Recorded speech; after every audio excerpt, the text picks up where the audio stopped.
It's the option where we give you our picks for the week.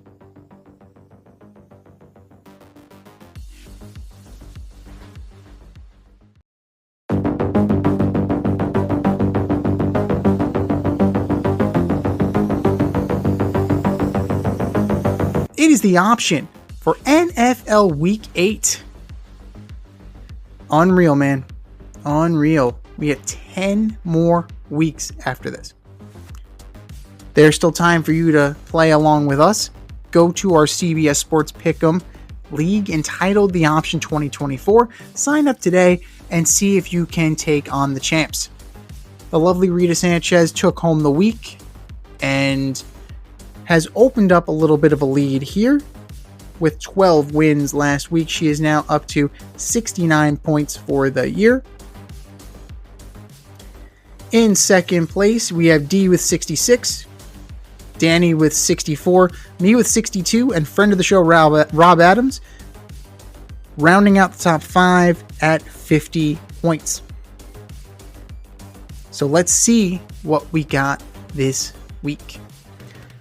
Thursday night, Amazon Prime. The 5-1 Minnesota Vikings, who dropped a heartbreaker to the Lions, go into SoFi to take on the 2-4 Los Angeles Rams. Vikings. Give me the Vikings. I'll take the Vikings too. I think it's a get-right game, and it will hasten the departure of Cooper Kupp from LA. Sunday. Usually a tougher matchup, usually a bitter rivalry. But this week, we'll see. The 5-2 Baltimore Ravens go into Cleveland to take on Jameis Winston and the 1-6 Cleveland Browns. The Cleveland Browns have a 0% chance of winning this game. So says CBS Sports. It is 100%. They have 100% win probability for the Ravens. I'm taking the Ravens. I'm not crazy enough to ain't nobody crazy enough to take that. So you're saying there's no chance. The 1-5 Titans. Starting Mason Rudolph again, probably. Going into the Motor City to take on the 5-1 Detroit Lions. Lions. Do you know the win probability for that one? 0. Titans have 1%. Titans have 1. So apparently Mason Rudolph is that 1% better than Jameis Winston. So you're saying there's a chance. I'm taking the Lions. Again, not that stupid to take that. The 4-3 Indianapolis Colts go into Houston to take on the 5-2 Houston Texans. Texans. Give me the Texans. I'll take the Texans. 95-5 win probability. So these are really bad. This year, the good is really good, the bad is really bad, and there's nothing in between. The 5-2 Packers go into Jacksonville. Yes, Jacksonville, not London, to take on the 2-5 Jacksonville Jaguars. Taking the Packers as well. Packers, 97% win probability. I hope you're taking note of these massive numbers. The 3-4 Arizona Cardinals, fresh off their victory against the Chargers, go into Miami to take on the 2-4 Miami Dolphins. Cards. Yeah. Dolphins they're a bust right now. Absolutely a bust right now. And I don't think Tua coming back is going to help them at all. So he should just stay on the sidelines. The 2-5 Jets go into Foxborough to take on the 1-6 New England Patriots. Jets. It's one of the two teams they can beat. This is tough. This is really bad. The Jets the win probability is 93%. But I don't feel good about that. I'm sorry. I've been watching them. I can't feel good about this team. The only thing that's making me feel good about this team is the fact that they're playing the sorry-ass Patriots. And Gerard Mayo is working his way slowly but surely. It's the slow, inevitable march to the unemployment line. You're calling out your team week after week after week. It doesn't look good. We knew it was going to be bad for whoever replaced Bill Belichick, but I don't think you expected it to be this fucking bad. The 4-3 Atlanta Falcons go into Tampa Baker to take on the 4-3 Buccaneers without Godwin and without Mike Evans.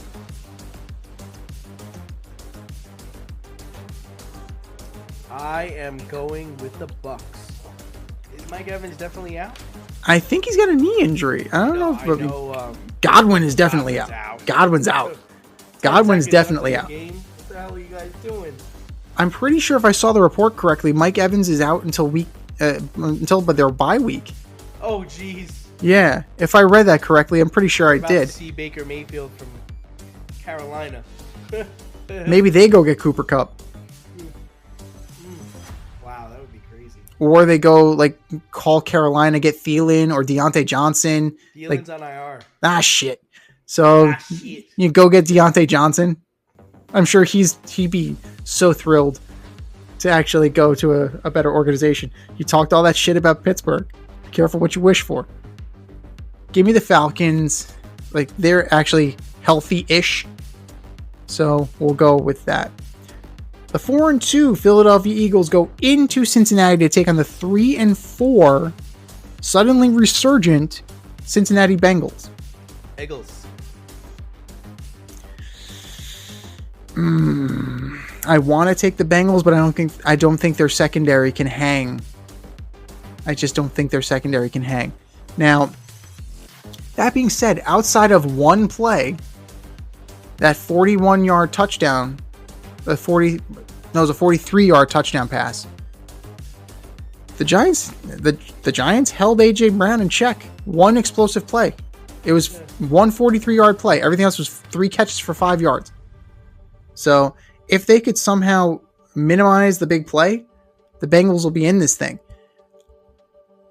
I am going to take the smart money, and I'm going to take the Eagles. Because, again, I am not stupid. Need some last-minute fantasy football advice? Then the boys at the Fade Route have you covered. Check out Red Light, Green Light 1, 2, 3 with D and Z every NFL Sunday, noon Eastern during the regular season. D and I give you our top 1, 2, 3 fantasy starts or green lights, and our top 1, 2, 3 fantasy sits or red lights. That's Red Light, Green Light 1, 2, 3 with D and Z every NFL Sunday, noon Eastern during the regular season. That's Red Light, Green Light 1, 2, 3 with D and Z. We're in the 4 o'clock hour. The 2-5 Saints, with, I'm guessing, Spencer Rattler, go into SoFi to take on the 3-3 Los Angeles Chargers. You absolutely have to. The 5-2 Buffalo Bills go into Lumen Field to take on the 4-3 Seattle Seahawks. I was tempted to go with the Hawks. I'm going to go with the Bills. I'm going with the Bills as well. Hawks are tempting because they run the ball, because they play defense. Mike McDonald is doing a hell of a job out there. We were talking about casting a shadow, right? When Bill Belichick left, Pete Carroll just left. That's a pretty big shadow too. Apparently, it was easier to fill for Mr. McDonald. This was intriguing, but I don't know if it's as intriguing as it once was.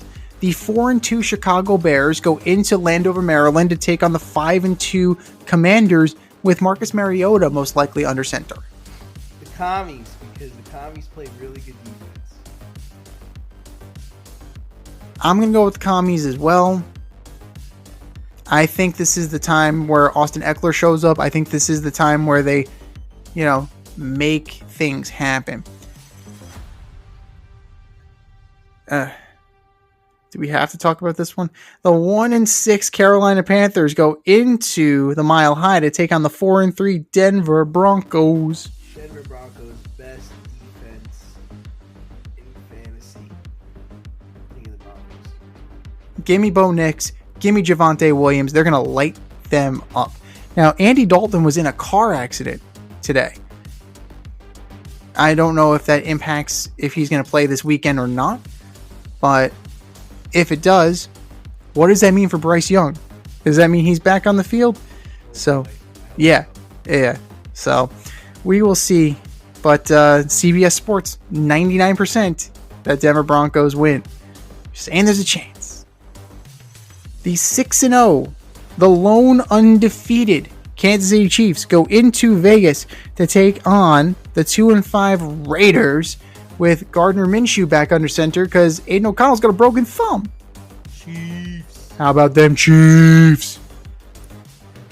Imagine if they get Cooper Kupp. Shit. Jesus. Oh, another game. Do we have to watch this one? The Sunday night special. The 3-3 Dallas Cowboys go into Santa Clara to take on the 3-4 49ers, who are falling apart at the seams. I'm taking the Cowboys too.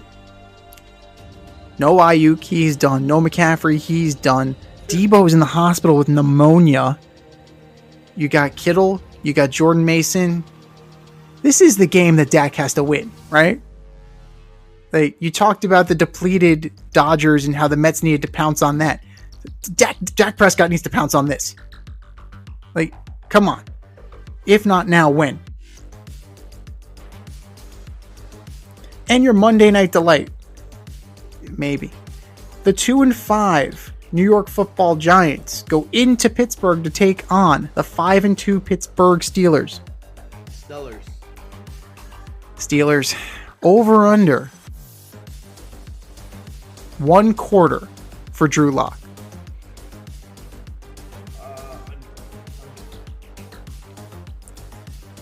I gotta go. I think he plays the second half. Daniel Jones is fucking atrocious. Wonderful little statistic. I don't know if you heard this one. More goals have been scored at the Winter Classic than Daniel Jones' home touchdowns. Yeah, I saw that. That was terrible. That's terrible. Yeah, it's pretty bad. It's pretty bad. You know what? Fuck it. Give me the Italian. Bring me the Italian. Get me Tommy Cutlets again. He was at least entertaining. This is a fucking shit show. And the organization should be embarrassed after the effort that they put forth on Sunday and the fact that Saquon Barkley came in and stuck it right up their ass. Like, that's embarrassing. He pretty much said he could just put he could have hired a skywriter, right? You made the wrong choice. The fans know it.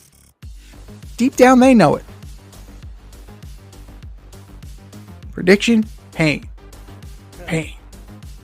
No teams on a bye this week. Adjust your fantasy rosters accordingly. We want to know what you got to say. Play along with us. Sign up. Go to our CBS Sports Pick'em League and play today. The Option 2024. Join. It's free and you can take us on. Let's see what you got.